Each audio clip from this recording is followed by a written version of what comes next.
저녁에 옅은 어스름이 서울 외곽의 낡은 빌라 단지를 감쌀 때 이수연은 주방 창가에 서서 끓고 있는 찌개를 무심코 젓고 있었다. 멸치 육수의 구수한 냄새와 된장의 짭짤한 향이 작은 집에 퍼져나갔지만 그녀의 마음은 늘 그렇듯 텅 빈 공허함과 고단함으로 가득 차 있었다. 5년.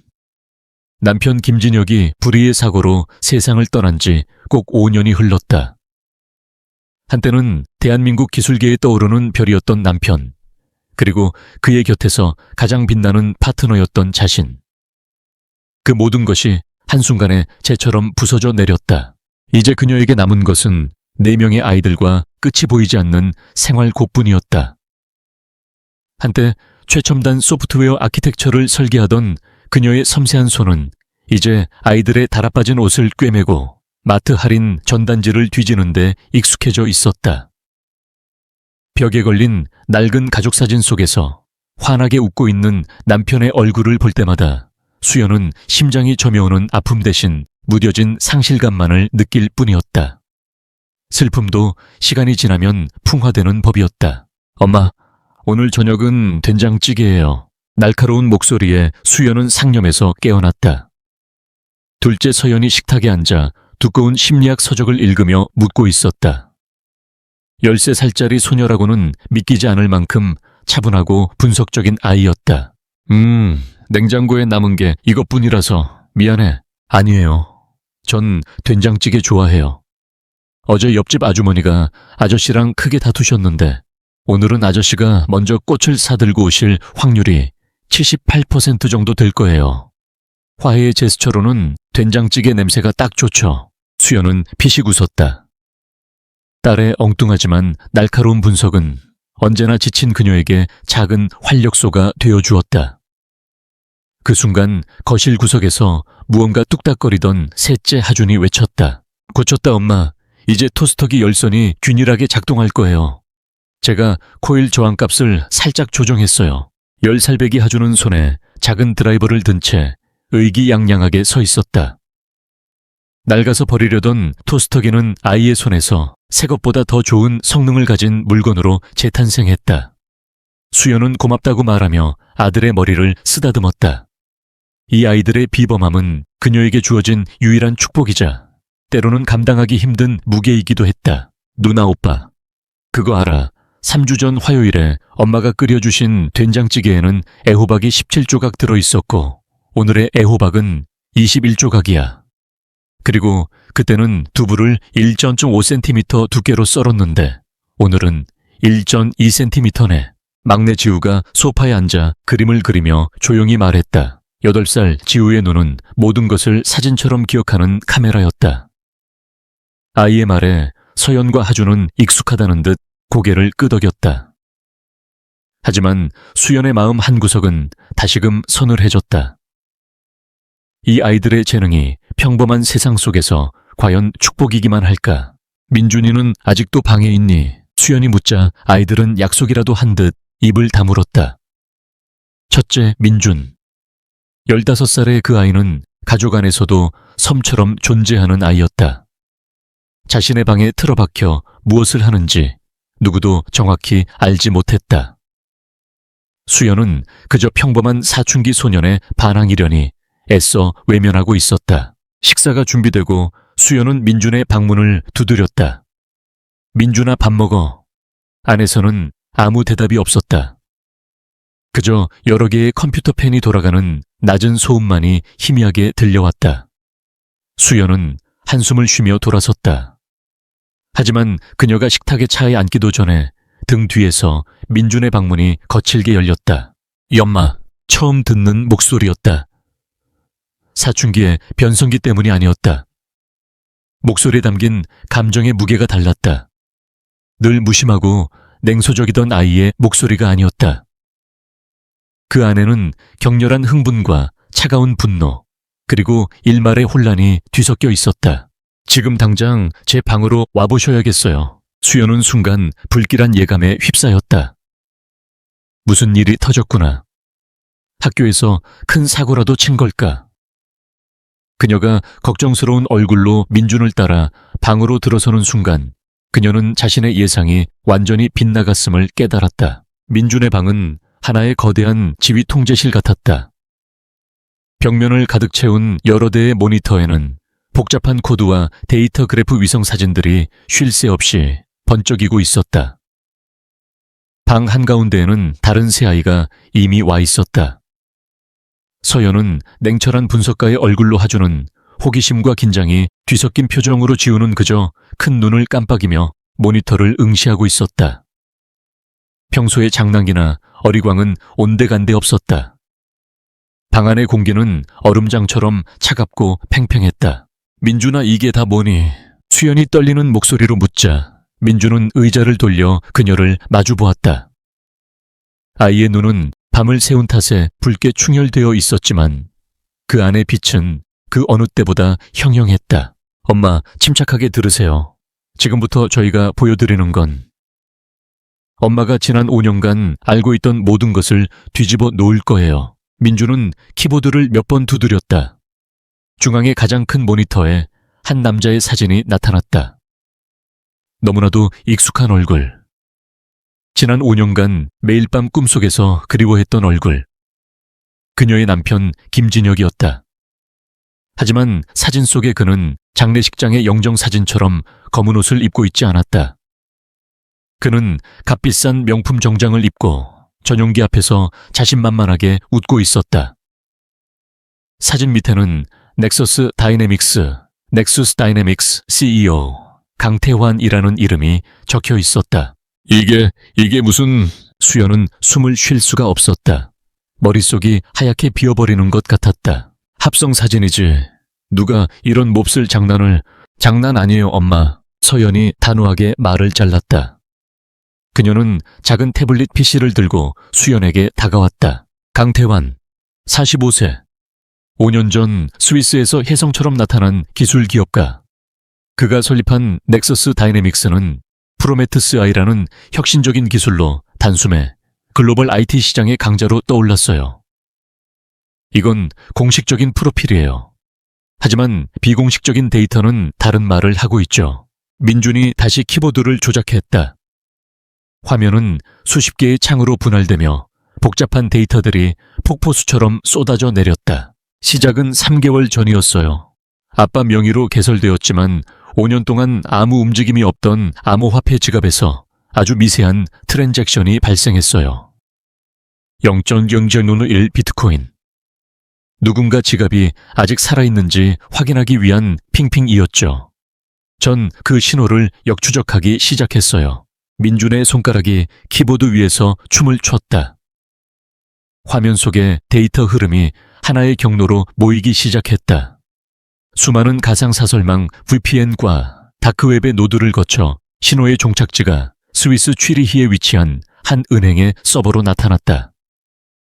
넥서스 다이내믹스의 주거래 은행이었다. 하지만 이걸로는 부족했어요. 단순한 해프닝일 수도 있으니까. 그래서 다른 방향으로 접근했죠. 강태환이라는 인물의 과거를 파헤쳤어요. 그의 공식적인 이력은 5년 전부터 시작돼요. 그 이전의 기록은 존재하지 않아요. 유령처럼 나타난 거죠. 그래서 안면 인식 프로그램을 돌렸어요. 서러연이 말을 이었다. 그녀의 태블릿 화면에는 수백 장의 사진이 떠 있었다. 전 세계 공항, 호텔, 컨퍼런스 등에서 찍힌 강태환의 사진들이었다. 아바이 옛날 사진들과 대조해봤어요. 일치율 99.8%. 성형외과 의사에게 자문한 결과 미세한 안면 근육의 변화와 노화를 고려했을 때 동일 인물일 가능성이 매우 높다는 답변을 받았어요. 특히 서연이 사진 한 장을 확대했다. 강태환의 왼쪽 눈썹 위에 희미한 흉터가 보였다. 이건 아빠가 대학 시절 실험실에서 다쳤던 흉터예요. 엄마가 말해줬잖아요. 수연의 다리가 후들거렸다. 그녀는 자리에 주저앉을 뻔한 것을 간신히 참았다. 그때 하준이 자신이 개조한 소형 3D 프린터에서 출력한 작은 부품을 들고 다가왔다. 이건 넥서스 다이내믹스의 최신 드론에 들어가는 부품 설계도예요. 제가 인터넷에서 찾았어요. 그런데 여기 이 부분의 회로 설계 방식이 너무 이상해요. 효율을 떨어뜨리는 불필요한 우회로가 있어요. 이건 아빠의 오랜 습관이었어요. 중요한 부분에 자신만의 서명을 남기는 방식이라고 했잖아요. 마지막으로 지금껏 조용히 있던 막내 지우가 입을 열었다. 아이는 5년 전 아빠의 장례식 날 찍었던 빛바랜 사진 한 장을 들고 있었다. 아빠는 왼쪽 손으로 컵을 잡을 때 새끼손가락을 살짝 드는 버릇이 있었어. 지우는 고사리 같은 손으로 모니터 속 강태환의 사진을 가리켰다. 전용기 앞에서 샴페인 잔을 들고 있는 사진이었다. 사진 속 남자는 정확히 새끼손가락을 살짝 들고 있었다. 모든 조각들이 하나의 그림을 향해 맞춰지고 있었다. 끔찍하고 잔인하며 믿을 수 없는 그림이었다. 수연은 고개를 저었다. 아니야. 그럴 리가 없어. 내 남편은 아이들의 아버지는 죽었어. 내가 직접 그의 시신을 확인했어. 차갑게 식어버린 그의 손을 잡고 밤새 울었단 말이야. 아니야. 사고 현장에서 발견된 시신은 분명히 진혁 씨였어. DNA 검사도 마쳤는데 그게 가장 교묘한 속임수였어요, 엄마. 민준의 목소리는 얼음처럼 차가웠다. 그는 새로운 창을 띄웠다. 5년 전 사고 현장 보고서와 부검 결과였다. 사고는 의도적으로 조작되었어요. 차량은 원격으로 조종되었고 충돌 직전에 폭발하도록 설계되어 있었죠. 시신은 심하게 훼손되어 신원 확인이 어려웠어요. DNA 검사를 진행한 연구소는 사고 2주 후에 원인 모를 화재로 모든 데이터를 소실했어요. 그리고 그 연구소의 소장은 넥서스 다이내믹스의 자회사로부터 거액의 연구비를 지원받았고요. 수연은 더 이상 아무 말도 할 수 없었다. 머릿속에서 수만 개의 회로가 한꺼번에 타버리는 듯한 충격이었다. 사랑했던 남편, 그의 죽음을 5년간 애도했던 시간, 그의 부재로 인해 송두리째 무너져 내린 삶, 그 모든 것이 거대한 사기극이었다는 말인가. 그는 죽지 않았다. 그는 우리를 버렸다. 단순한 배신감이 아니었다. 그것은 존재의 근간을 뒤흔드는 거대한 기만이었다. 그녀의 삶 전체가 부정당하는 느낌이었다. 그녀가 흘렸던 눈물, 아이들이 겪어야 했던 고통, 이 모든 것을 저 멀리서 비웃으며 새로운 삶을 살고 있었다는 말인가. 수연은 모니터 속에서 환하게 웃고 있는 남자의 얼굴을 노려보았다. 한때 세상에서 가장 사랑했던 그 얼굴이 이제는 끔찍한 괴물처럼 보였다. 남편의 얼굴을 한 낯선 남자. 강태환, 그녀의 안에서 무언가 단단하게 굳어있던 것이 깨져내렸다. 지난 5년간 그녀를 짓눌러왔던 슬픔과 무기력의 껍질이었다. 그 껍질이 부서진 자리에서 차갑고 날카로운 분노가 불꽃처럼 피어올랐다. 그것은 단순히 버림받은 아내의 분노가 아니었다. 그것은 자신의 아이들을 지키려는 어미, 늑대의 분노였다. 수연은 천천히 자리에서 일어섰다. 그녀의 눈빛은 더 이상 슬픔에 젖어 있지 않았다. 한때 세계적인 소프트웨어 엔지니어였던 이수연의 예리하고 냉철한 빛이 돌아오고 있었다. 그녀는 자신을 바라보는 내 아이의 얼굴을 차례로 훑어보았다. 두려움과 걱정, 그러나 그보다 더 큰 결의에 차 있는 눈동자들. 이 아이들은 지난 몇 달간, 어쩌면 몇 년간 엄마인 자신도 모르는 사이에 진실을 추적해온 것이다. 자신들의 방식으로 아버지를 찾아낸 것이다. 엄마, 빨리 와서 봐요.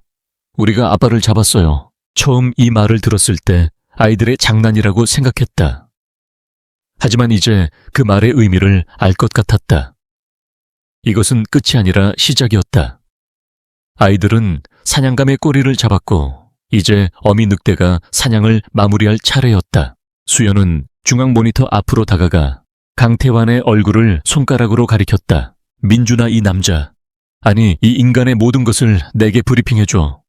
서연이는 우리가 가진 증거들을 법적으로 유효하게 만들 방법을 찾아봐. 하준이는 넥서스 다이내믹스의 보안 시스템에 물리적으로 접근할 수 있는 장치가 필요할 것 같구나. 지우는 지금까지 우리가 놓친 것이 있는지 처음부터 다시 한번 모든 자료를 검토해 주렴. 그녀의 목소리는 낮고 차분했지만 그 안에는 강철 같은 의지가 담겨 있었다. 아이들은 놀란 눈으로 서로를 쳐다보다가 이내 결의에 찬 표정으로 고개를 끄덕였다. 엄마가 돌아왔다. 지난 5년간 슬픔의 그림자 속에 갇혀있던 진짜 엄마가. 수연은 다시 한번 모니터 속 남자의 얼굴을 응시했다. 김진혁, 아니 강태환. 당신이 버린 건 과거가 아니야. 당신이 상대해야 할 미래지. 그리고 당신의 미래는 바로 우리야. 작은 빌라의 낡은 방 안에서 세상에서 가장 위험한 팀이 조용히 결성되고 있었다. 4명의 천재 늑대 새끼들과 마침내 잠에서 깨어난 어미 늑대. 그들의 복수는 이제 막 시작되려 하고 있었다.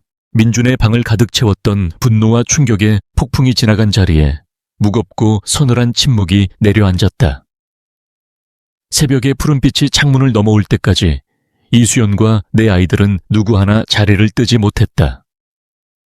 모니터 화면 속에서 강태환이라는 이름의 남자는 여전히 자신만만한 미소를 짓고 있었고 그 미소는 이제 가족의 심장을 파고드는 비수처럼 느껴졌다. 수연은 텅 빈 눈으로 화면을 응시했다.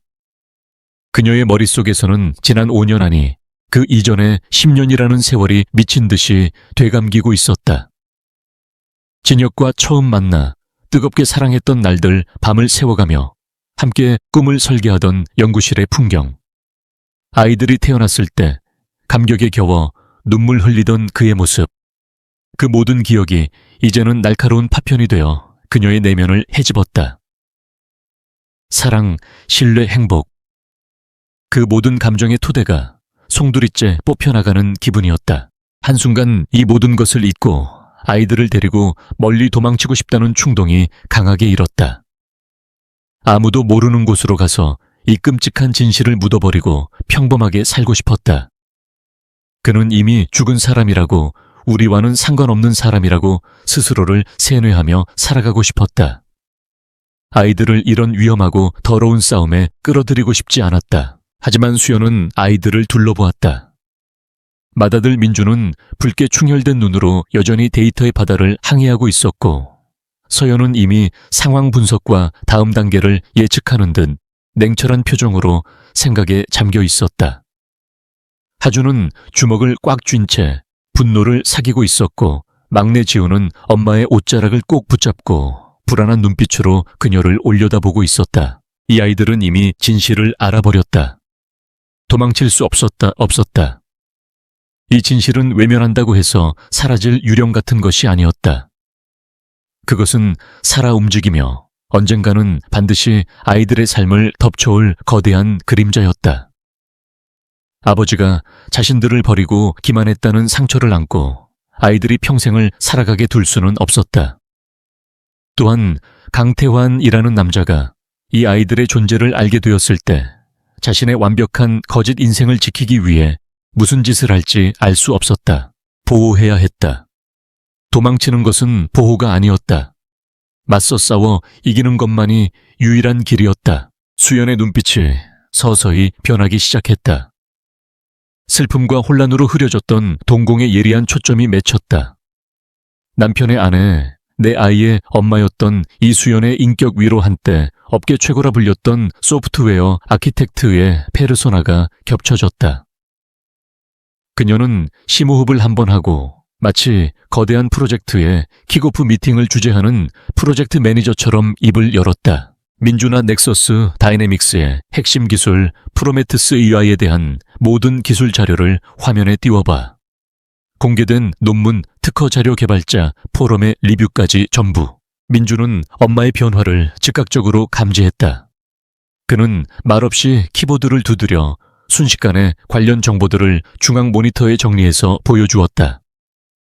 수십 개의 기술 문서와 복잡한 다이어그램이 화면을 가득 메웠다. 수연은 자리에서 일어나 모니터 앞으로 다가갔다.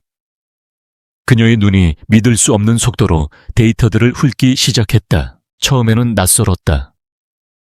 화려한 상업적 용어와 마케팅 수사로 포장되어 있었기 때문이다. 하지만 껍질을 한 겹씩 벗겨내고 그 핵심 아키텍처에 다가갈수록 수연의 심장이 차갑게 가라앉았다. 이건 그녀의 입에서 낮은 신음이 터져 나왔다.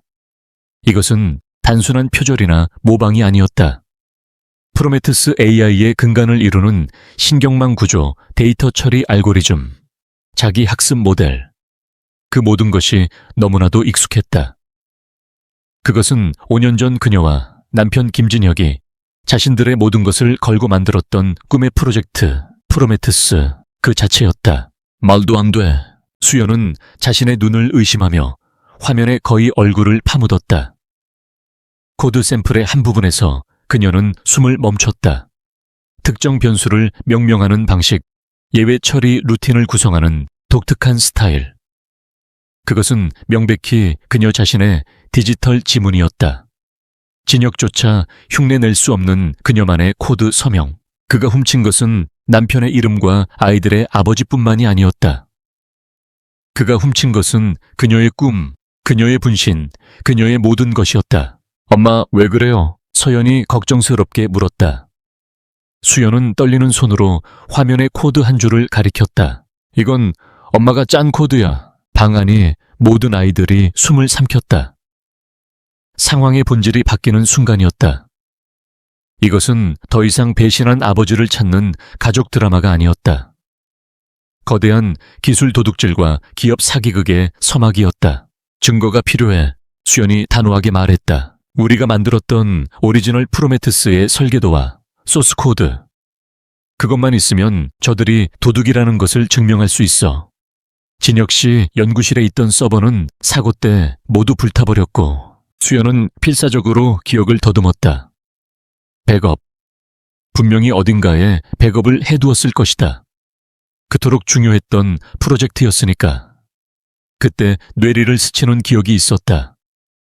결혼기념일 선물로 진혁이 그녀에게 주었던 외장 하드디스크. 당시에는 평범한 저장 장치라고 생각했지만 그는 의미심장한 미소를 지으며 말했다. 여기엔 우리의 과거와 현재 그리고 미래가 모두 담겨 있어. 나락방. 수연은 외치며 방을 뛰쳐나갔다. 아이들도 서둘러 그녀의 뒤를 따랐다. 낡은 집의 삐걱거리는 계단을 올라 도착한 다락방은 먼지와 묵은 세간들로 가득했다. 수연은 미친 듯이 상자들을 뒤지기 시작했다. 그리고 마침내 낡은 앨범 더미 밑에서 손바닥만한 은색 외장 하드디스크를 찾아냈다. 다시 민준의 방으로 돌아온 가족은 하드디스크를 컴퓨터에 연결했다. 하지만 화면에는 암호를 입력하라는 창만 뜰 뿐이었다. AES-2556 현존하는 가장 강력한 암호화 방식 중 하나였다. 젠장 슈퍼컴퓨터로도 뚫으려면 수백 년은 걸릴 거야. 민준이 절망적으로 말했다. 수연은 눈을 감고 생각에 잠겼다. 암호. 진혁과 그녀만이 알 수 있는 것. 수많은 기념일 아이들의 생일.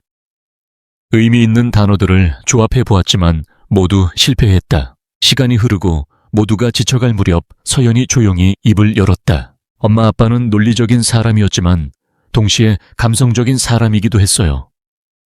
암호는 단순한 정보가 아니라 두 사람만의 의미가 담긴 문장일 수도 있어요. 문장. 그 말에 수연의 머릿속에 번개처럼 스치는 문장이 있었다. 프로메테스 프로젝트를 처음 시작하던 날 밤하늘의 별을 보며 진혁이 그녀에게 속삭였던 말. 우리의 기술로 저 별들처럼 어두운 세상을 밝히자. 수연은 떨리는 손으로 키보드에 타자를 쳤다. Let's illuminate the dark world like stars with our technology. 엔터키를 누르는 순간 정적이 흘렀다. 그리고 다음 순간 화면 가득 수백 개의 파일과 폴더 목록이 나타났다. 암호가 풀린 것이다. 폴더의 이름은 Project Prometheus v.0.9였다. 그 안에는 지난 세월의 먼지를 뒤집어 쓴 채 잠들어 있던 그들의 꿈이 고스란히 담겨 있었다. 순수하고 이상적이며 인류를 위한 기술이라는 철학이 녹아있는 설계도와 소스 코드들이었다. 작았어. 수연의 눈에서 뜨거운 눈물이 흘러내렸다. 슬픔의 눈물이 아니었다. 진실을 향한 첫 번째 문을 열었다는 안도감과 앞으로 나아갈 힘을 얻었다는 결의의 눈물이었다. 그날 밤 이수연의 가족은 새로운 작전 계획을 세우기 시작했다. 거미줄 프로젝트 스파이더웹. 과거의 진실이라는 거미줄을 쳐서 강태환이라는 거대한 파리를 올가매겠다는 의미였다. 서연이 총괄 전략가 역할을 맡았다. 우리의 목표는 단순히 그를 처벌하는 게 아니에요.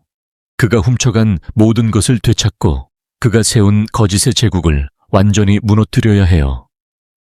그러기 위해선 감정적인 접근은 금물이에요. 철저하게 증거에 기반한 압박이 필요해요. 서연은 태블릿 화면에 마인드맵을 그려가며 설명했다. 1단계 정보 수집 및 분석. 강태환의 모든 것을 알아내야 해요. 그의 동선 습관 측근, 그리고 가장 중요한 약점까지. 민준 오빠는 온라인 정보를, 저와 엄마는 오프라인 정보를 분석할 거예요.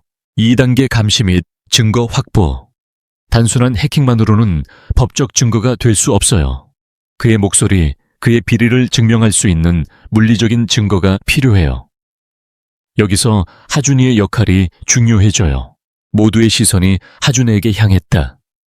하준은 기다렸다는 듯이 자신이 밤새 만든 작은 물건들을 테이블 위에 늘어놓았다. 만년필 모양의 녹음기 단추 모양의 카메라, 그리고 쌀알 만한 크기의 GPS 추적 장치였다.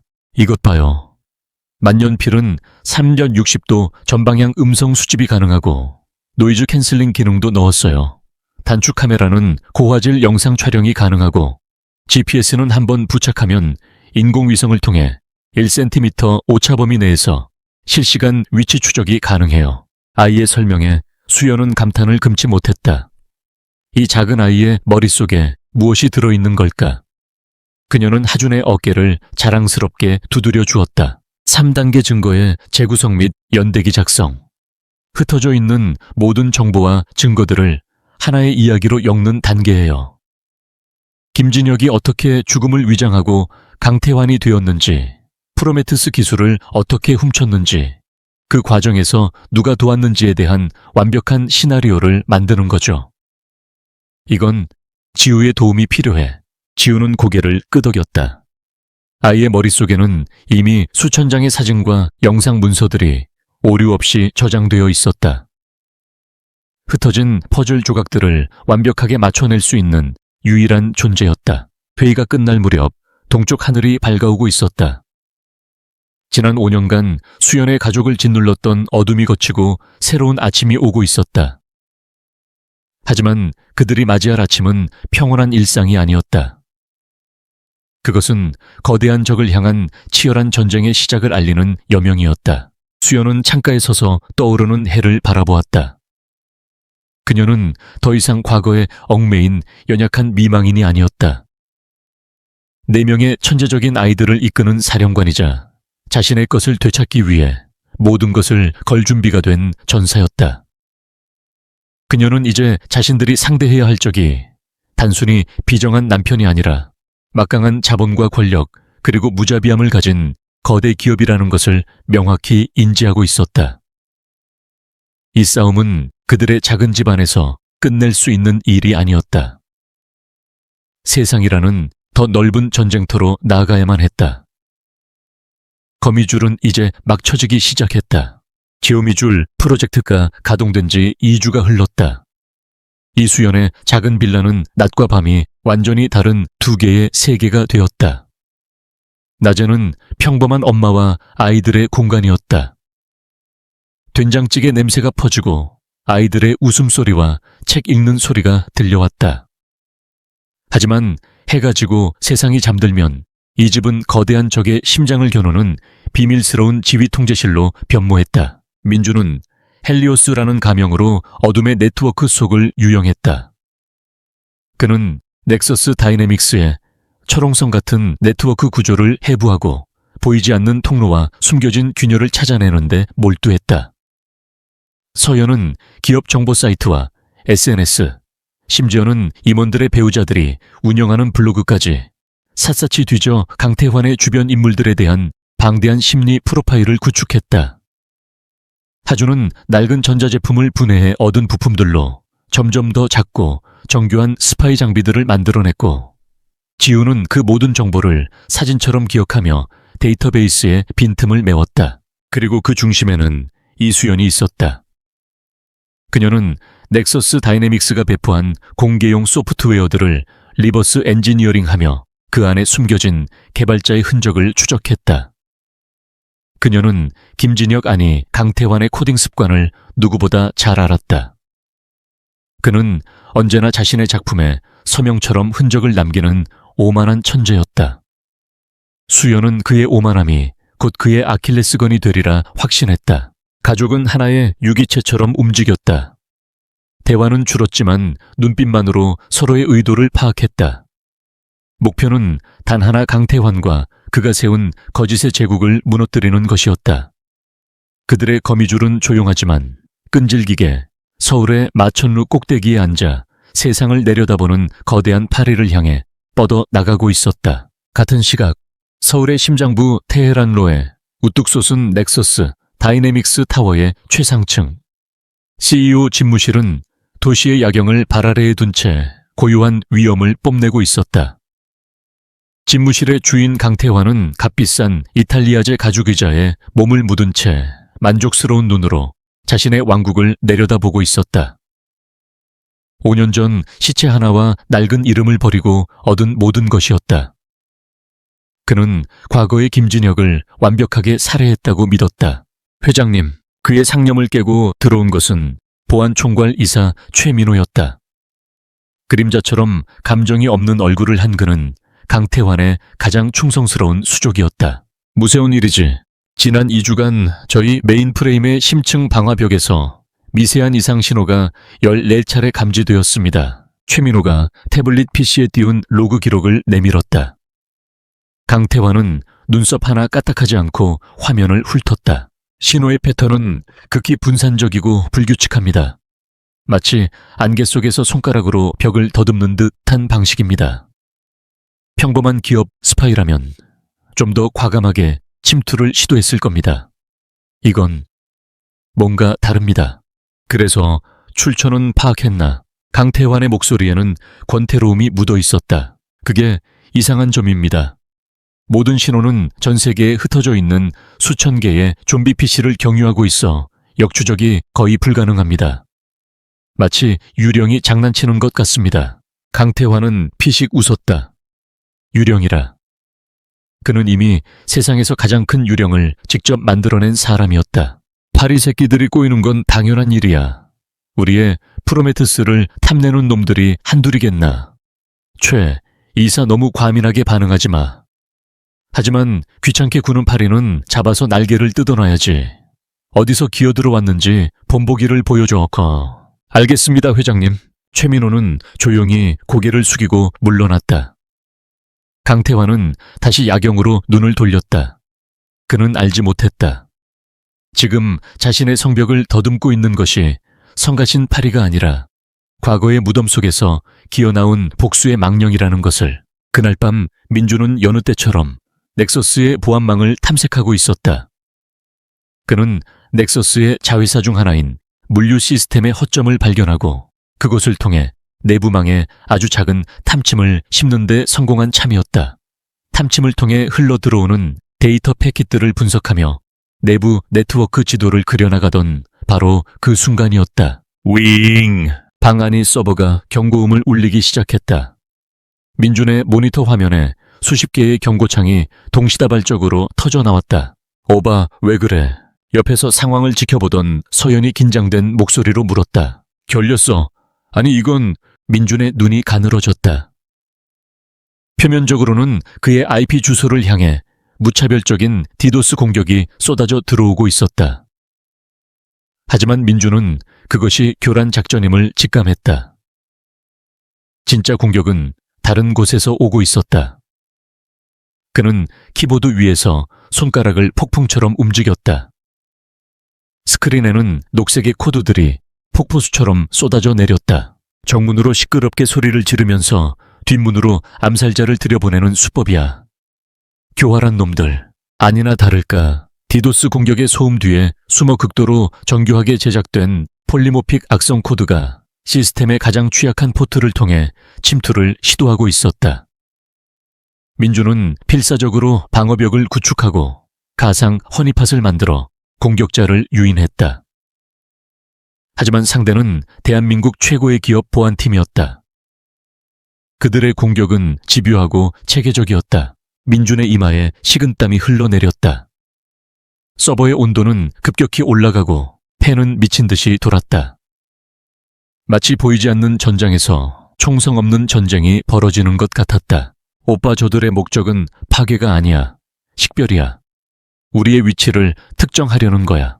코드는 읽지 못하지만 공격의 패턴을 읽어낸 서연이 날카롭게 외쳤다. 그 말에 민주는 정신이 번쩍 들었다. 그는 방어만으로는 이길 수 없다는 것을 깨달았다. 그는 과감한 결정을 내렸다. 어쩔 수 없어. 미끼를 물게 하는 수밖에. 민주는 시스템의 핵심 방어벽을 순간적으로 해제했다. 마치 성문을 활짝 열어주는 것과 같은 무모한 도박이었다. 공격자는 기다렸다는 듯이 쏟아져 들어왔다. 그들이 민준의 시스템 정보를 복사해 자신들의 서버로 전송하려는 바로 그 찰나 민준은 마지막 카드를 던졌다.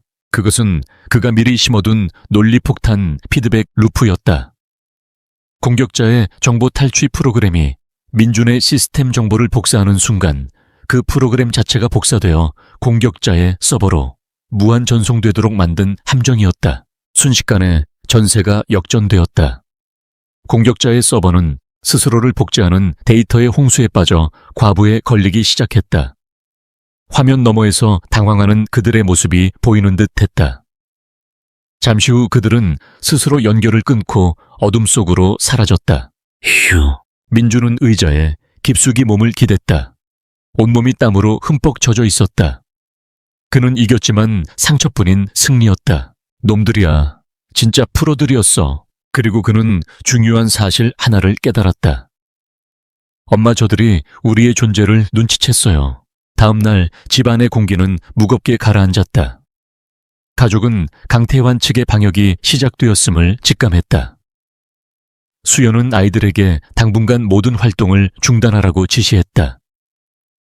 하지만 적의 공격은 그들이 예상치 못한 방식으로 훨씬 더 깊숙한 곳을 파고들었다.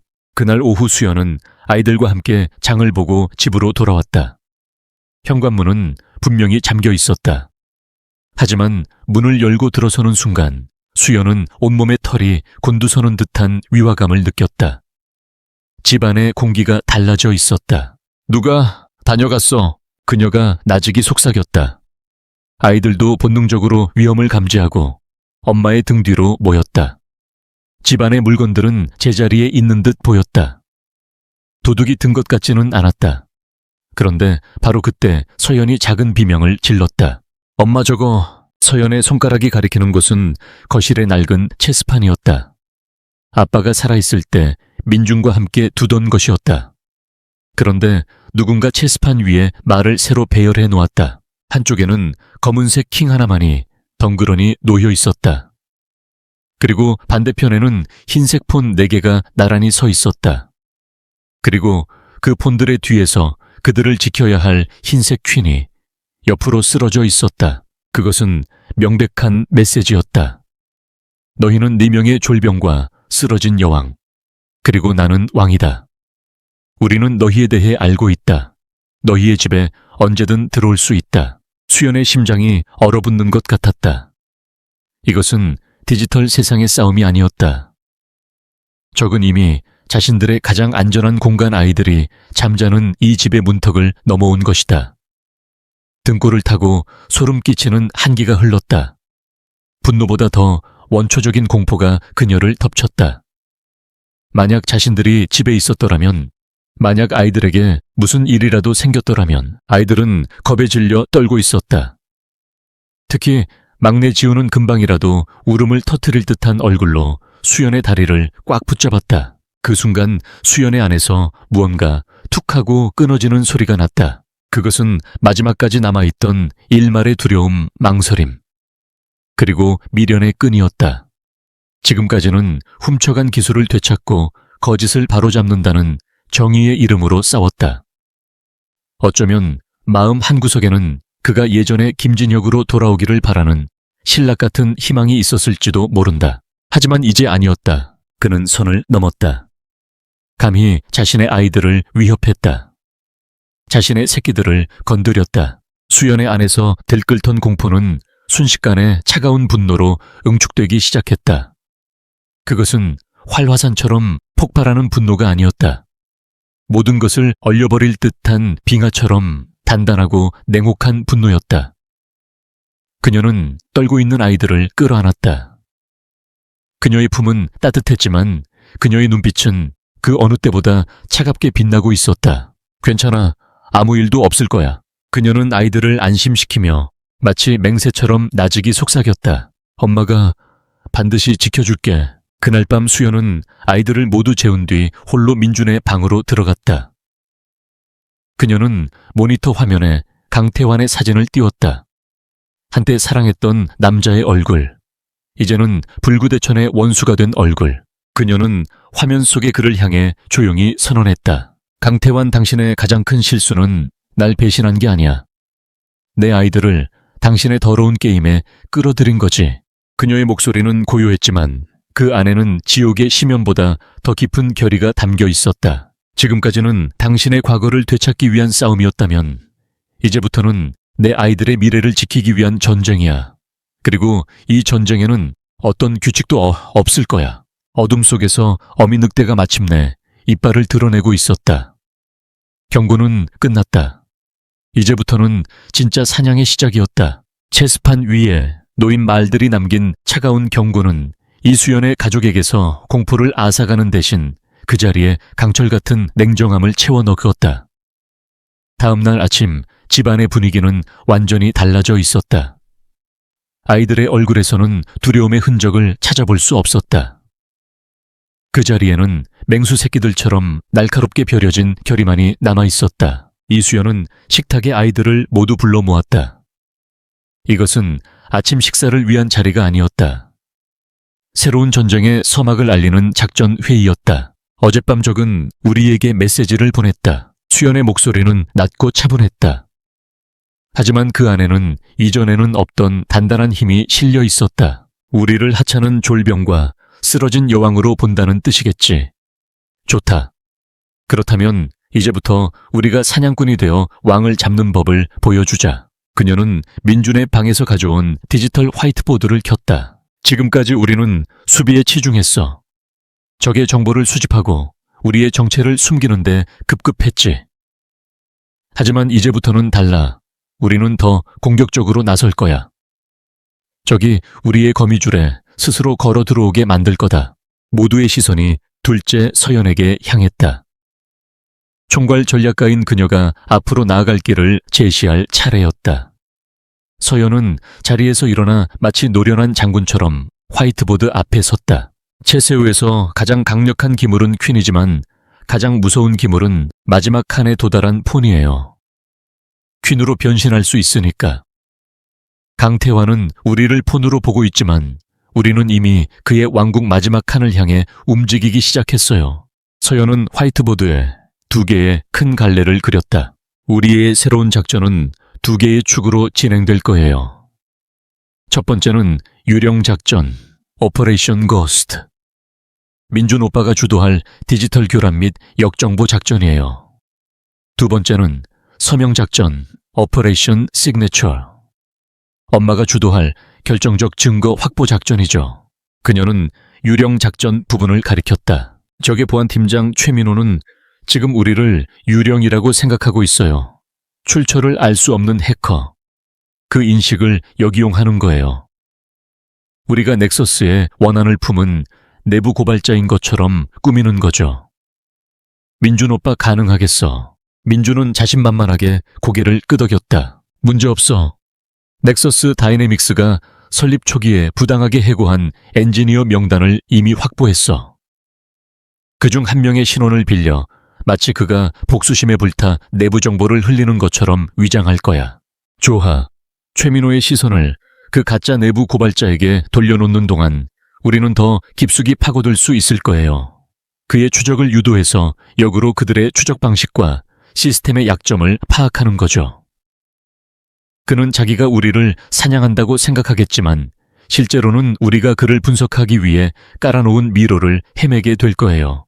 서연의 설명에 하준이 눈을 빛내며 말했다.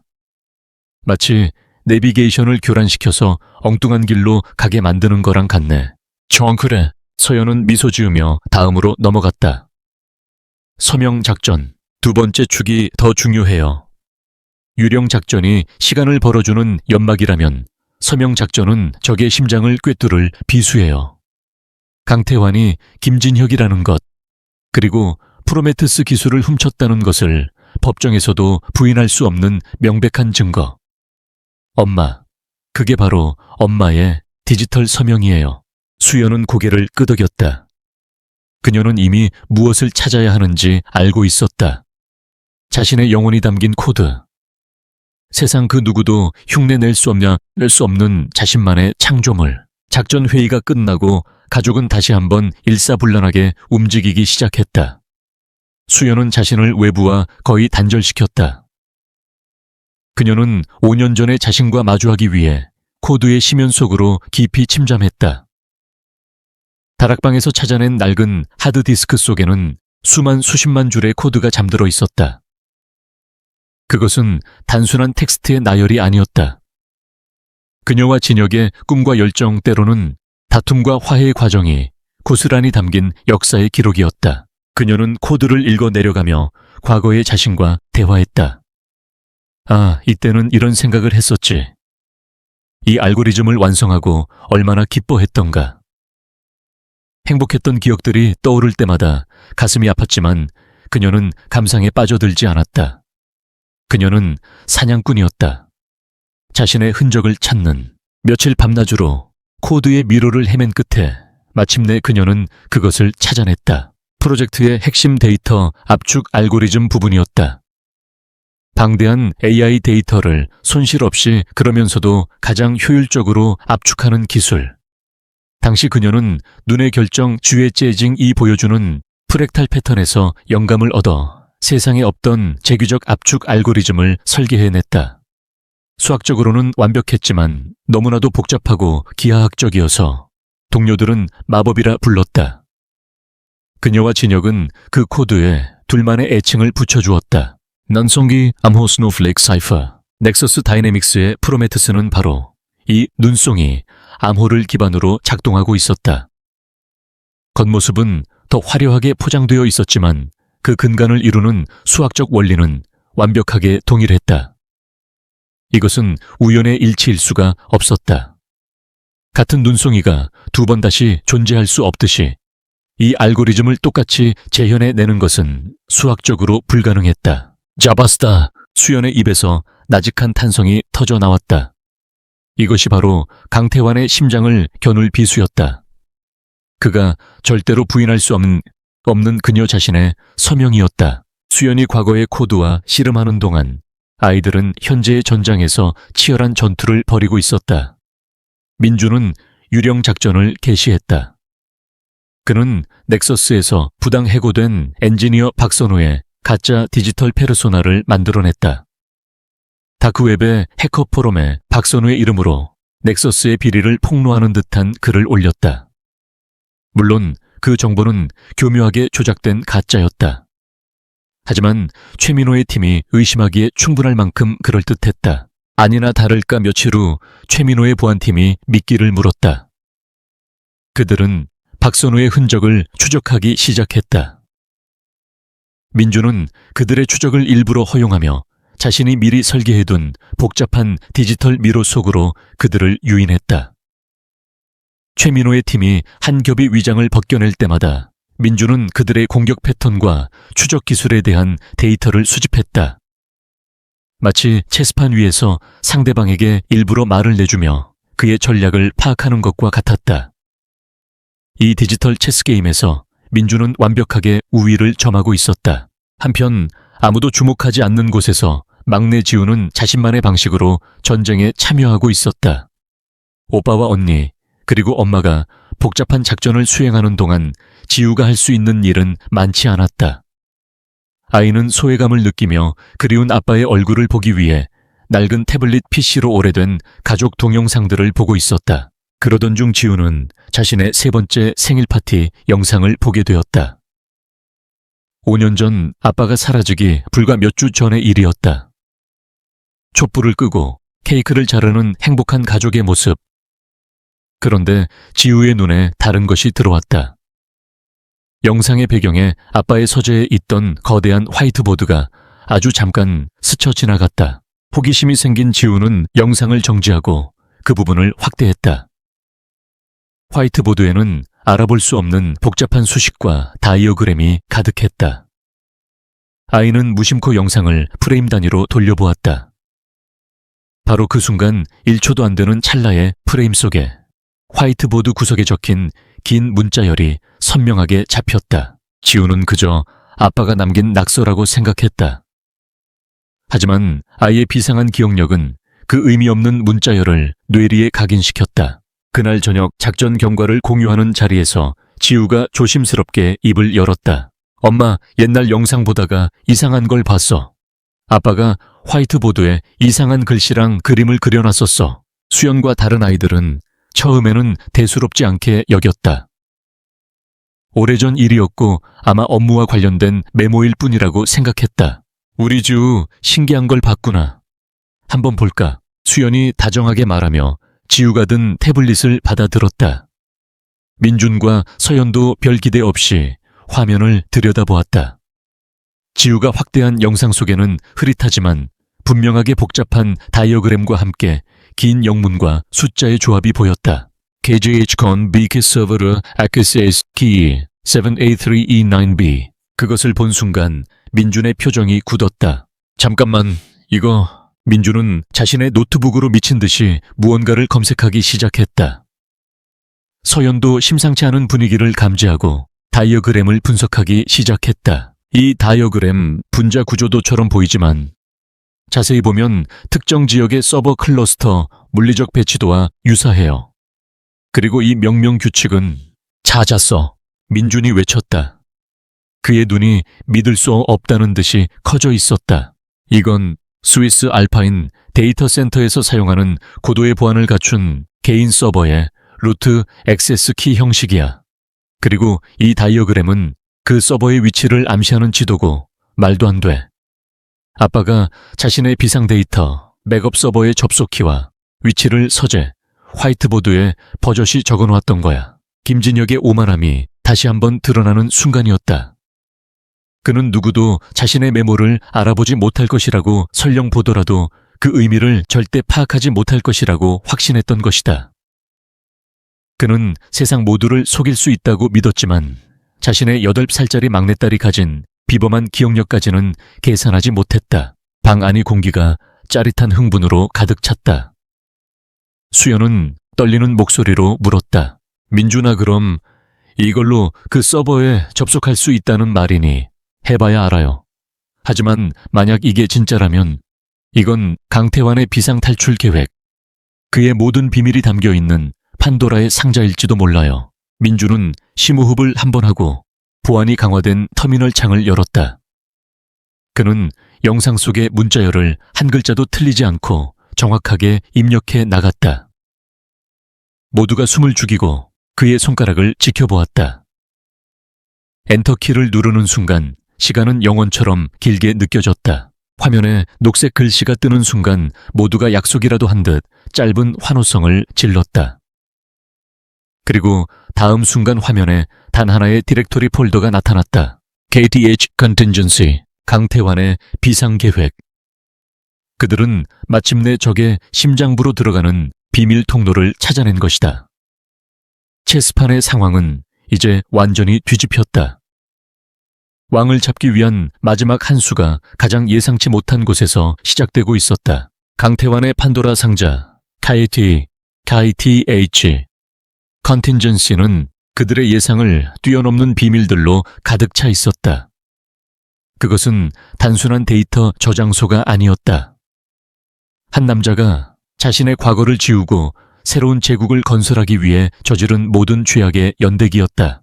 가족은 며칠에 걸쳐 조심스럽게 그 내용물을 탐색했다. 그 안에는 프로메테스의 원본 설계도와 개발 일지뿐만 아니라 경쟁사를 무너뜨리기 위해 사용된 불법 해킹의 증거, 정관계 인사들에게 뿌려진 천문학적인 액수의 뇌물 장부, 심지어는 자신의 앞길을 막는 자들을 협박하기 위해 모아둔 치명적인 약점 파일들까지 들어있었다. 김진혁이라는 인격이 얼마나 철저하게 강태환이라는 괴물에게 잠식당했는지를 보여주는 끔찍한 기록이었다. 그리고 그 중에서도 가족의 눈길을 사로잡은 파일이 있었다. 폴더의 이름은 정리 클린업이었다. 그 안에는 강태환이 자신의 길을 닫기 위해 배신하고 짓밟고 사회적으로 매장해버린 사람들의 명단이 들어있었다. 옛 동료 충직했던 부하 진실에 너무 가까이 다가갔던 언론인. 그들의 이름 옆에는 그들을 어떻게 정리했는지에 대한 간략한 보고서가 첨부되어 있었다. 이수연은 이 살생부를 보며 깨달았다. 이 산더미 같은 증거만으로는 부족하다는 것을. 강태환은 돈과 권력으로 쌓아 올린 초롱성이었다. 그들은 막강한 법무팀과 언론 통제 능력, 그리고 필요하다면 물리적인 위협도 서슴지 않을 집단이었다. 자신과 4명의 아이들만으로는 이 거대한 성벽에 계란으로 바위를 치는 격이 될 터였다. 성을 무너뜨리려면 수연이 아이들을 보며 말했다. 성문 하나만 두드려서는 안 돼. 성벽의 사방에서 동시에 포격이 이루어져야 하고 성 안에서는 배신자가 문을 열어줘야 하는 법이야. 그녀의 시선이 정리, 폴더 속 한 이름에 머물렀다. 박준서, 전직 시사저널 탐사보도팀장, 넥서스 다이내믹스 초기 자금 출처 및 정경유착 의혹 취재 중 허위 사실 유포 및 명예훼손으로 해고. 현재 소규모 인터넷 언론사 운영 중. 서연이 즉시 그의 신상에 대해 조사한 내용을 브리핑했다. 박준서 기자, 5년 전까지만 해도 대한민국에서 가장 집요하고 용감한 기자로 불렸어요. 독사라는 별명이 붙을 정도였죠. 하지만 넥서스 건으로 모든 걸 잃었어요. 지금은 진실의 눈이라는 작은 웹사이트를 운영하며 생활고에 시달리고 있다고 해요. 아무도 그의 기사를 읽어주지 않죠. 한때는 모두가 우러러보던 영웅이 이제는 모두에게 잊힌 패배자가 된 것이다.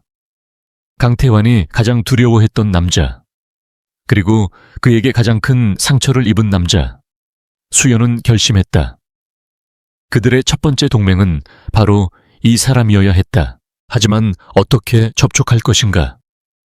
섣불리 나섰다가는 의심만 살 뿐이었다.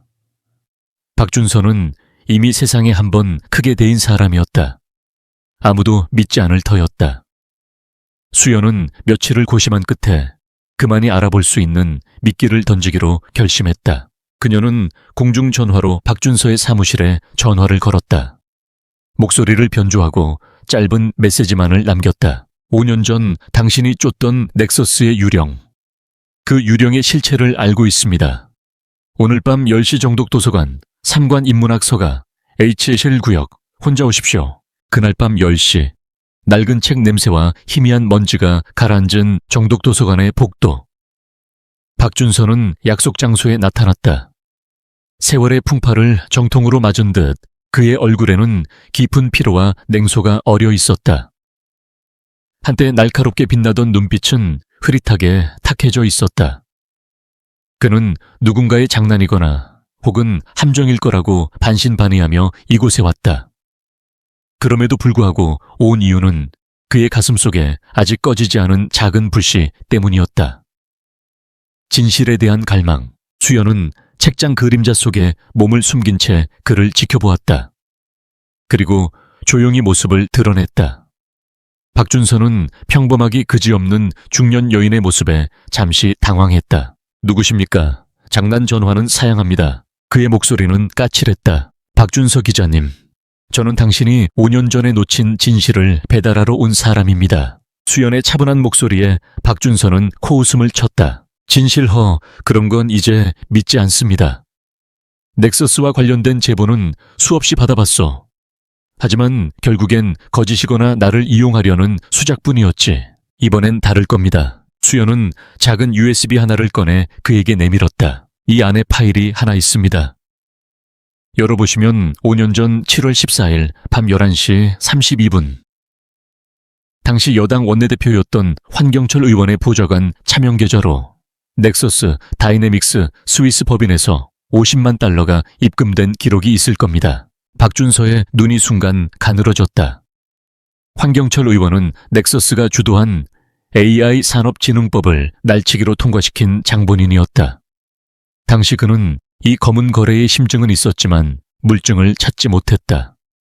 그런데 이 여자는 어떻게 이렇게 정확한 날짜와 시간 금액까지 알고 있는 걸까? 이런 걸로 날 속일 수 있다고 생각했다면 큰 오산이요. 그는 여전히 의심을 거두지 않았다. 확인해 보시면 압니다. 그리고 만약 이 정보가 사실이라면 내일 같은 시간 같은 장소에서 다시 뵙죠. 그때는 유령의 이야기를 들을 준비를 하고 오시는 게 좋을 겁니다. 수연은 그 말만 남기고 미련 없이 돌아섰다. 박준서는 잠시 망설이다 결국 USB를 집어들고 어둠 속으로 사라졌다. 수연이 외부의 아군을 포섭하는 동안 민주는 성의 내부를 흔들고 있었다. 그는 KTH 컨틴전시 서버에서 찾아낸 내부 인사 자료와 프로젝트 기여도 데이터를 분석했다. 그리고 예상대로 수많은 엔지니어들이 자신의 아이디어나 성과를 강태환의 측근들에게 부당하게 빼앗겼다는 사실을 발견했다.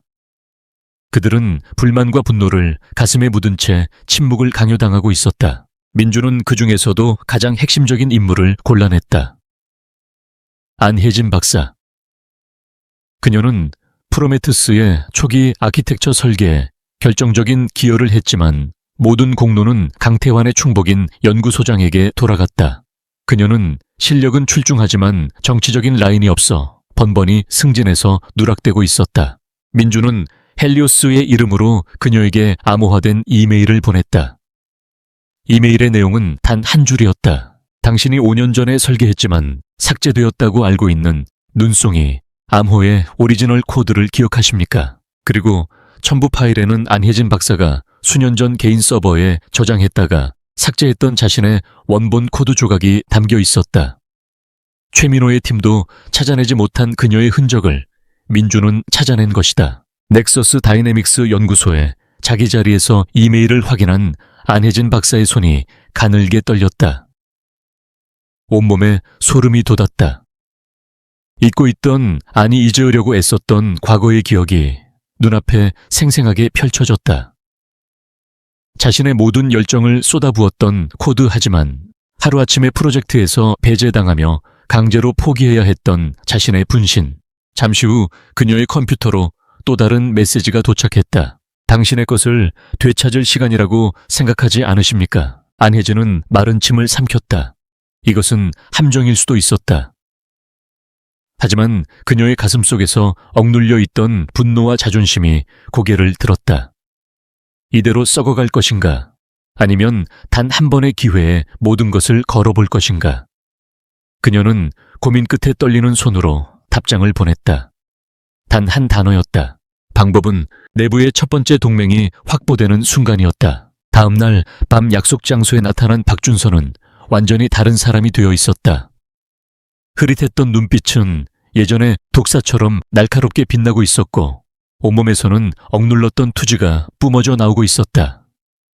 그는 밤새 자신의 모든 인맥을 동원해 수연이 준 정보가 사실임을 확인했다. 당신 도대체 누구요? 박준서가 숨막히는 목소리로 물었다. 수연은 더 이상 자신을 숨기지 않았다. 저는 당신이 쫓던 유령의 아내입니다. 그리고 넥서스 다이내믹스의 진짜 주인 중 한 사람이죠. 수연은 지난 5년간의 이야기를 담담하게 털어놓았다.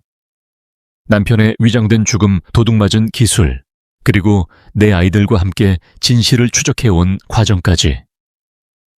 모든 이야기를 들은 박준서는 충격에 휩싸여 한동안 말을 잇지 못했다.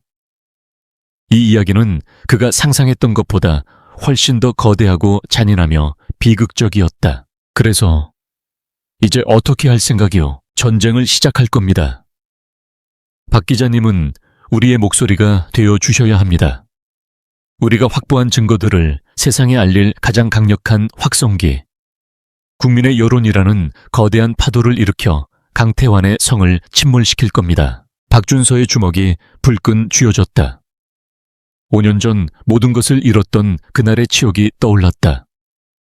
그는 복수를 꿈꿨지만 거대한 권력 앞에서 무릎 꿇어야 했다. 하지만 이제 상황이 달라졌다. 그의 앞에 세상을 뒤집을 수 있는 완벽한 무기를 든 동맹이 나타난 것이다. 좋소. 내 잃어버린 5년과 기자의 명예를 걸고 이 전쟁에 동참하겠소. 그렇게 외부와 내부의 동맹이 완성되었다. 수연의 가족은 이 연합의 두뇌 역할을 맡았다. 박준서는 여론전을 이끌 저격수가 되었다. 그리고 안혜진 박사는 넥서스 내부에서 결정적인 정보를 빼내고 다른 불만 세력들을 규합하는 내부 첩보원이 되었다. 이수연의 집 작은 디지털 화이트보드 위에는 새로운 관계도가 그려지고 있었다. 중앙에 위치한 자신들의 가족. 한쪽까지는 박준서에게로, 다른 쪽까지는 헬리오스를 통해 안혜진 박사에게로 뻗어나가고 있었다. 거미줄은 이제 더 이상 한 가족만의 것이 아니었다. 세상을 향해 거대한 적을 올가맬 연합전선으로 확장되고 있었다. 그들은 더 이상 외롭지 않았다. 이제 모든 준비는 끝났다. 최후의 결전을 위한 폭풍이 조용히 눈을 뜨고 있었다. D-Day, D-Day. 전 세계 기술 산업의 시선이 서울 코엑스 쇼 EX로 쏠렸다. 글로벌 기술 서밋, 글로벌 테크놀로지 서밋 GTS의 마지막 날이자 가장 화려한 피날레가 예정된 날이었다. 넥서스 다이내믹스의 CEO 강태환이 인공지능의 역사를 새로 쓸 프로메테스 2000을 발표하는 날, 행사장은 그야말로 인산인해였다. 각국의 거물급 투자자들, 경쟁사 CEO들, 그리고 수천 명의 언론인들이 강태환의 대관식을 지켜보기 위해 모여들었다. 무대는 미래적인 디자인으로 꾸며져 있었고 중앙의 거대한 파노라마 스크린은 넥서스 다이내믹스의 로고를 화려하게 비추고 있었다. 모든 것이 완벽했다. 한 남자의 성공 신화를 위한 가장 이상적인 무대였다. 대기실 안 강태환은 거울 앞에 서서 자신의 모습을 마지막으로 점검했다. 한치의 오차도 없는 완벽한 수트, 자신감 넘치는 미소. 그는 거울 속의 자신에게 만족스럽게 속삭였다. 김진혁 보고 있나? 이것이 바로 내가 너를 죽이고 얻은 세상이다. 그때 최민호 이사가 들어왔다. 그의 그림자 같은 얼굴에는 드물게도 희미한 불안감이 서려 있었다. 회장님, 모든 준비는 끝났습니다. 하지만 한 가지 마음에 걸리는 것이 있습니다. 그 유령 해커 말인가? 강태환이 핀잔을 주듯 말했다. 최 이사, 아직도 그런 하찮은 파리 따위에 신경을 쓰고 있나? 오늘은 내가 세상의 왕이 되는 날이야. 사소한 소음은 내 승리를 위한 배경음악일 뿐이라고. 알겠습니다. 최민호는 더 이상 말하지 않고 물러났다. 하지만 그의 직감은 계속해서 경고 신호를 보내고 있었다. 너무 조용했다. 자신들을 그렇게 집요하게 괴롭히던 유령이 지난 며칠간 아무런 움직임도 보이지 않는 것이 폭풍전야처럼 느껴졌다. 그러나 왕의 오만함은 충신의 직감을 묵살했다. 같은 시각 서울 외곽의 낡은 빌라. 그곳은 GTS의 화려함과는 정반대의 세계였다. 어둡고 좁았지만 그 안에는 행사장 전체를 뒤흔들 폭풍의 핵이 조용히 응축되고 있었다. 이수연과 내 아이들은 각자의 자리에서 마지막 점검을 하고 있었다. 집안의 모든 컴퓨터와 서버는 최고 속도로 돌아가며 낮은 소음을 내뿜고 있었고 공기 중에는 긴장감과 결의가 팽팽하게 감돌았다. 헬리오스 준비됐니? 총사령관인 수연이 묻자 민주는 키보드 위에 손을 올린 채 짧게 대답했다. 완벽해요, 엄마. GTS의 전체 시청각 시스템 제어권은 이미 우리 손에 넘어왔어요. 저들이 지금 보고 있는 건 우리가 보여주는 허상일 뿐이에요. 민주는 지난 몇 주간 최민호의 팀을 가짜 내부 고발자에게 유인하는 동안 뒤로는 GTS의 시스템을 장악하는 작업을 진행해왔다. 그들은 이미 적의 심장부에 폭탄을 설치해 놓은 상태였다. 서연아 미디어 채널은 박준서 기자님과 실시간으로 연동 중이에요. 우리가 신호를 보내는 즉시 진실의 눈 웹사이트에 모든 기사와 증거 자료가 공개될 거예요. 동시에 전 세계 주요 언론사 200곳에 이메일 폭탄이 발송될 예정이고요. 하주나 현장 보안 시스템은 코엑스의 모든 CCTV와 출입 통제 시스템에 백도어를 심어놨어요. 최민호가 시스템을 셧다운 시키려고 해도 최소 10분은 벌 수 있어요. 그 안에 모든 게 끝날 거예요. 수연은 아이들을 둘러보았다. 이 작은 아이들이 이제 곧 세상을 뒤흔들 거대한 전쟁을 치르려 하고 있었다. 그녀는 마지막으로 지우의 머리를 쓰다듬었다. 지우는 실시간으로 화면에 떠오르는 정보들이 자신들의 계획과 일치하는지 마지막으로 검토하는 중이었다. 이 거대한 작전에 단 하나의 오류도 용납하지 않겠다는 듯 아이의 눈은 진지하게 빛나고 있었다. 좋아. 모두 자기 위치에서 대기해. 목표가 무대에 오르면 내 신호에 따라 작전을 개시한다. 수연의 목소리는 떨리지 않았다. 지난 5년간의 고통과 분노, 그리고 아이들과 함께 준비해온 모든 시간이 그녀를 강하게 만들었다. 이것은 복수가 아니었다. 도둑맞은 진실을 되찾고 정의를 바로 세우는 심판이었다. 여러분, 신사숙녀, 여러분 넥서스, 다이내믹스의 회장, 강태환님을 뜨거운 박수로 맞이해 주십시오. 사회자의 우렁찬 소개와 함께 강태환이 무대 위로 걸어 나왔다. 행사장은 떠나갈 듯한 박수와 카메라 플래시로 가득 찼다. 그는 두 팔을 벌려 환호에 답하며 세상의 정점에 선 자에 여유로운 미소를 지었다. 그는 연설을 시작했다. 그의 목소리는 카리스마 넘쳤고 그의 언어는 사람들을 매료시키는 힘이 있었다. 그는 기술이 어떻게 인류의 미래를 바꿀 것인지, 넥서스 다이내믹스가 그 중심에서 어떤 역할을 할 것인지에 대한 장밋빛 청사진을 제시했다. 위선과 거짓으로 포장된 그의 말 한마디 한마디에 청중은 열광했다. 우리는 과거의 낡은 방식을 버리고 새로운 시대를 열어야 합니다.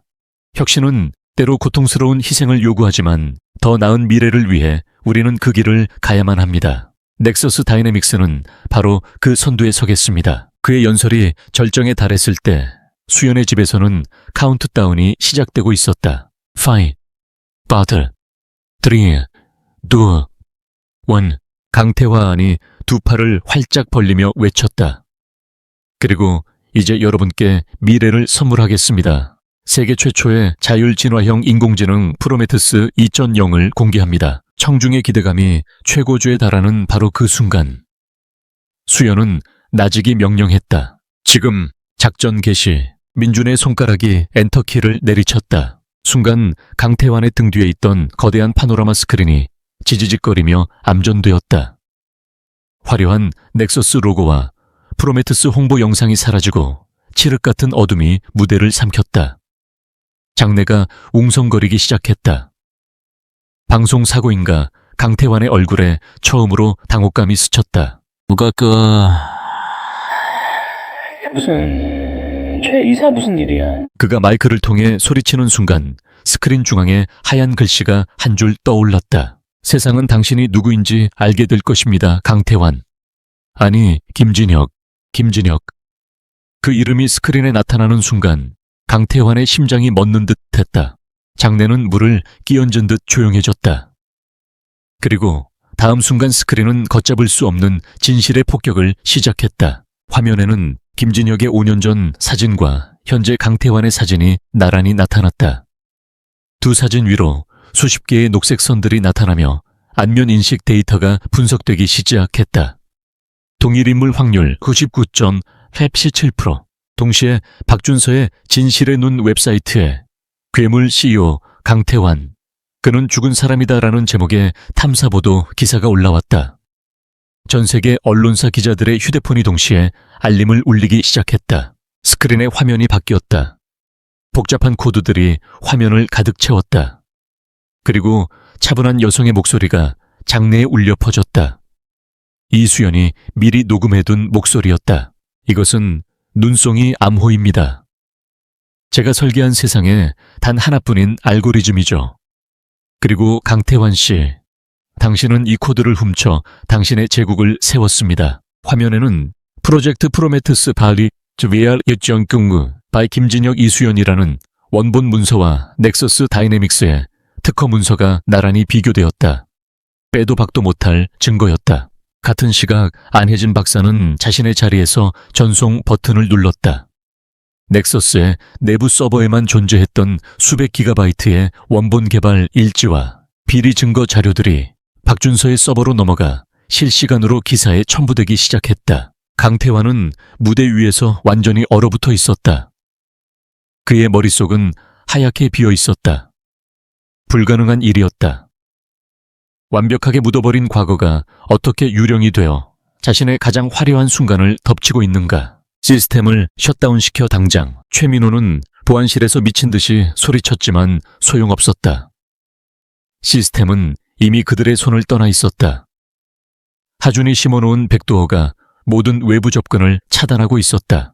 화면은 멈추지 않았다. 강태환의 비자금 장부 정관계 로비 내역, 그리고 정리 클린업 폴더에 있던 그의 희생자들의 명단이 차례로 화면을 스쳐 지나갔다. 그리고 마지막, 화면에 이수연의 얼굴이 나타났다. 5년의 세월이 흘렀지만 여전히 단아하고 강인한 모습이었다. 그녀는 증오나 분노가 아닌 깊은 슬픔과 연민이 담긴 눈으로 카메라를 응시했다. 마치 무대 위에 강태환을 직접 바라보는 것처럼. 진혁 씨, 당신이 버린 건 단지 당신의 이름과 가족만이 아니었어요. 당신은 우리의 꿈과 당신 자신의 영혼을 버렸어요. 이제 당신의 거짓된 세상에서 나와 진실과 마주할 시간이에요. 영상 속 수연의 말이 끝나자 행사장은 잠시의 정적 끝에 거대한 혼돈의 소용돌이에 휩싸였다. 수천 개의 카메라 플래시가 무대 위에 강태환을 향해 터져 나왔다. 기자들은 고함을 지르며 무대로 달려들었다. 강태환은 아무것도 할 수 없었다. 그는 자신의 가장 빛나는 무대 위에서 완전히 고립된 섬이 되어버렸다. 사방에서 터지는 플래시는 그의 죄를 심판하는 불빛처럼 느껴졌다. 거대한 스크린에는 공포와 불신으로 일그러진 자신의 얼굴이 클로즈업되어 있었고, 청중석의 수천 개 휴대폰 화면이 그 얼굴을 다시 비추고 있었다. 피할 곳 없는 디지털 지옥이었다. 엄마, 빨리 와서 봐요. 우리가 아빠를 잡았어요. 아이들의 목소리가 그의 뇌리에서 환청처럼 울려 퍼졌다. 그는 마침내 깨달았다. 자신이 상대한 것은 어설픈 해커나 복수심에 불타는 아내가 아니었다. 자신이 얕보았던 세상에서 가장 작고 연약하다고 생각했던 가족이라는 이름의 거대한 힘이었다. 폭풍은 모든 것을 휩쓸고 지나갔고 그 중심에 선 그는 속수무책으로 무너져 내리고 있었다. 글로벌 기술 서밋 GTS 행사장에 몰아닥친 폭풍은 한 남자의 제국을 단 하루 만에 폐허로 만들었다. 강태환, 아니 김진혁의 신화는 그의 가장 빛나는 무대 위에서 가장 처참한 방식으로 종말을 고했다. 이수연의 집 지휘, 통제실의 모니터들은 생중계 화면을 통해 아수라장이 된 현장을 비추고 있었다. 무대 위에 넋이 나간 채 서 있는 김진혁 이성을 잃고 날뛰는 최민호, 그리고 그들을 향해 벌떼처럼 몰려드는 기자들. 아이들은 자신들이 이뤄낸 엄청난 결과에 흥분과 감격을 감추지 못했다. 해냈어. 우리가 이겼어. 하준이 주먹을 불끈 쥐며 외쳤다. 민준과 서연도 말없이 서로를 보며 승리의 미소를 지었다. 하지만 수연은 아이들처럼 기뻐할 수만은 없었다. 그녀는 모니터 속 수천 개의 카메라 플래시 세례를 받으며 무너져 내리는 한 남자의 모습을 복잡한 심경으로 바라보고 있었다. 한때 자신이 세상에서 가장 사랑했던 남자, 자신의 반쪽이었던 사람. 그의 마지막 모습은 승리감보다는 깊은 슬픔과 연민을 불러일으켰다. 저 남자는 언제부터 저렇게 괴물이 되어버렸을까? 그녀의 눈가에 조용히 눈물이 흘러내렸다. 5년간의 고통과 슬픔을 끝내는 눈물이자 되돌릴 수 없이 망가져버린 과거와의 진정한 작별을 구하는 눈물이었다. 그 후의 일들은 일사천리로 진행되었다. 프로메테스 게이트라 불리게 된 이 사건은 대한민국을 넘어 전 세계를 뒤흔들었다. 강태환은 현장에서 긴급 체포되었고 넥서스 다이내믹스의 주식은 개장과 동시에 휴지 조각이 되었다. 최민호를 비롯한 그의 핵심 측근들도 모두 줄줄이 소환되어 법의 심판을 받았다. 김진혁에게 적용된 혐의는 신분 위조, 공문서 위조 산업, 스파이 횡령, 배임 뇌물 공여 등 셀 수 없이 많았다. 그가 5년간 쌓아 올린 부와 명예는 신기루처럼 사라졌고 재판 과정에서 드러나는 그의 추악한 범죄 행각에 세상은 경악했다. 몇 달 후 법원은 그에게 대한민국 사법 역사상 유례없는 중형을 선고했다. 그는 모든 것을 잃었다. 이름도 돈도 명예도 그리고 가족도. 그가 그토록 벗어나고 싶었던 과거의 이름 김진혁은 이제 그의 남은 평생을 따라다닐 죄수 번호 앞에 영원히 기록될 터였다. 정의는 실현되었다. 하지만 그것이 수연과 아이들이 겪은 상처를 모두 치유해주지는 못했다. 프로메테우스 기술의 소유권은 법적으로 원개발자인 이수연에게 돌아왔다. 하루아침에 세계 최고 수준의 AI 기술을 손에 쥐게 된 그녀에게 전 세계의 투자자들과 기업들이 구름처럼 몰려들었다.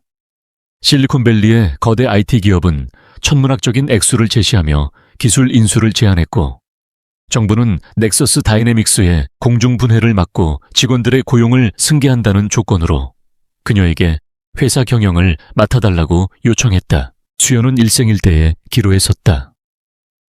그녀가 마음만 먹는다면 하루아침에 강태환이 서 있던 자리, 아니 그보다 더 높은 곳에 오를 수도 있었다. 하지만 그녀는 그러지 않았다. 어느 날 저녁 수연은 자신의 동맹들을 모두 집으로 초대했다. 목숨을 걸고 함께 싸워준 박준서 기자와 안혜진 박사, 그리고 그녀의 동료 엔지니어들이었다. 수연은 그들 앞에서 자신의 결심을 밝혔다. 저는 넥서스 다이내믹스로 돌아가지 않겠습니다. 그곳은 오염된 땅입니다. 썩은 토양 위에 새로운 나무를 심을 수는 없습니다. 모두가 그녀의 말에 동의한다는 듯 고개를 끄덕였다. 또한 이 기술을 팔지도 않을 겁니다. 프로메테우스는 단순한 돈벌이 수단이 아닙니다. 그것은 사람을 위한 기술이어야 한다는 저와 김진혁의 첫 꿈이었습니다. 저는 그 꿈을 되찾고 싶습니다. 그녀는 안혜진 박사와 동료들을 바라보았다. 그래서 저는 새로운 회사를 만들려고 합니다. 자꾸 더디게 가더라도 올바른 철학을 가진 회사를요. 여러분, 저와 함께 해주시겠습니까? 안혜진 박사와 엔지니어들의 눈이 빛났다. 그들은 자신들의 실력을 마음껏 펼치고 정당한 대우를 받으며 옳은 일을 할 수 있는 기회를 마침내 얻게 된 것이다. 그들은 일제히 일어나 수연에게 뜨거운 박수를 보냈다. 며칠 후 이수연은 박준서 기자의 도움을 받아 작은 기자회견을 열었다. 그녀는 그 자리에서 새로운 회사의 창립을 발표했다. 회사의 이름은 내일의 빛, Tomorrow's Light Technologies 이었다. 내일의 빛은 기술이 인간을 지배하는 것이 아니라 인간의 삶을 더 밝고 따뜻하게 비추는 빛이 되어야 한다는 믿음으로 시작합니다. 저희는 투명하고 윤리적인 방식으로 인공지능을 개발하고 그 이익을 사회와 함께 나누는 기업이 될 것입니다. 그녀의 진심 어린 선언에 세상은 뜨거운 지지와 응원을 보냈다. 썩은 거인이 무너진 자리에 작지만 건강한 희망의 씨앗이 싹을 틔우고 있었다. 그리고 1년의 시간이 흘렀다. 서울의 한적한 주택가. 따스한 햇살이 내리쬐는 주말 오후 한 집의 정원에서 웃음소리가 피어났다. 5년 동안 가족을 짓눌렀던 어둠의 흔적은 어디에도 찾아볼 수 없었다. 이수연은 더 이상 과거의 상처에 얽매인 비운의 여인이 아니었다. 존경받는 CEO이자 여전히 아이들의 저녁밥을 걱정하는 따뜻한 엄마였다. 그녀는 정원에서 허브를 가꾸며 흙냄새 속에서 평화로운 행복을 느끼고 있었다. 17살이 된 민주는 더 이상 어두운 방 안에 갇혀있지 않았다. 그는 내일의 빛에서 정보보안팀을 이끌며 자신의 능력을 올바른 곳에 사용하고 있었다. 그는 헬리오스라는 어둠의 이름 대신 자신의 진짜 이름으로 세상의 빛을 지키는 파수꾼이 되었다. 15살 서연은 학교에서 토론 동아리를 이끌며 차세대 리더로 성장하고 있었다.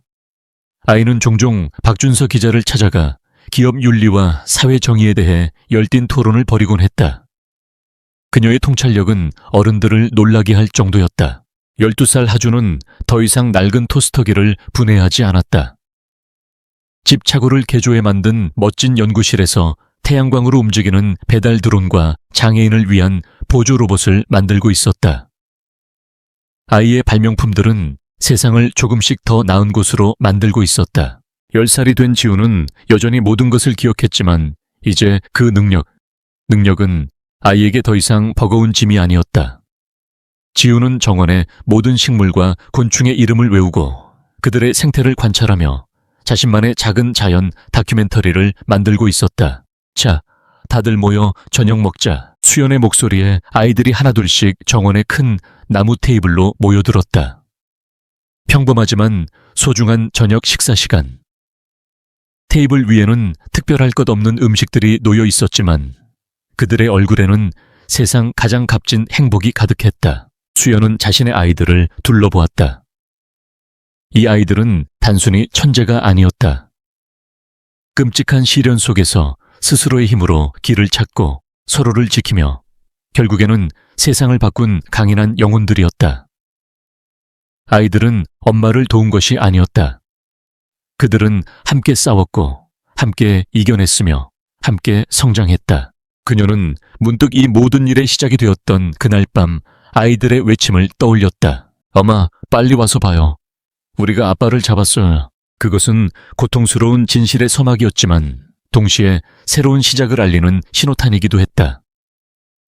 그들은 한 남자를 잡는 과정에서 잃어버렸던 자신들의 삶과 앞으로 나아갈 미래를 되찾았다.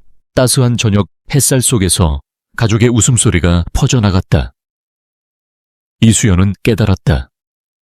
그녀가 되찾은 가장 위대한 기술은 프로메테스가 아니었다. 어떤 시련에도 부서지지 않는 세상에서 가장 강하고 위대한 힘. 바로 가족이라는 것을. 기나긴 어둠의 터널은 끝났다. 그들의 앞에는 이제 함께 만들어갈 눈부신 내일의 빛만이 가득했다.